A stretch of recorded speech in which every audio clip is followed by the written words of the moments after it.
So you're in Denver when World War II starts. Right. You right. have 3 children. I have 3 children. And you stop working. Yes. Well, okay.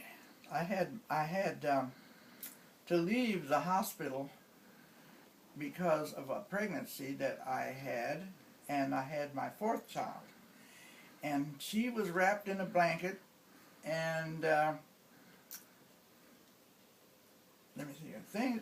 Things were very exciting. What was Pearl Harbor had let's see. We had Pearl Harbor before I left the hospital. I was working at the hospital when Pearl Harbor. The news came about Pearl Harbor, and my husband was draft age, and we decided, well, not so much on the spur of the moment, but to come to California to get job. He could get better jobs in the shipyards and places. He was, well, let me, I'm all tangled up in the thing. We decided to come to California.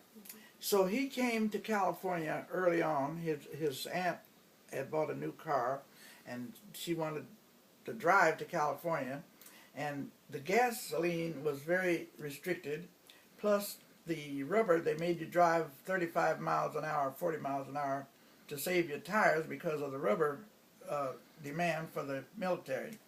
So he came ahead of me and managed to find a house there in Los Angeles for us, and I gathered my 4 children. I had a baby in a blanket and my 3 older children, and we got on the train one night and came to California. It took us about 4 days to get to California because the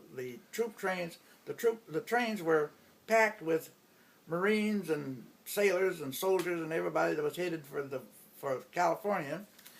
And every time we got to a siding, they would pull our car off. We were riding a car that came straight through to California. We didn't have to leave our seats. And fortunately, we had seats because some of the people were sitting on suitcases in the aisles because the trains were so packed. And we would be sitting on the siding, and the troop trains would go by, and we would wave to the boys. And it took us from Sunday night to Thursday night to get to Los Angeles.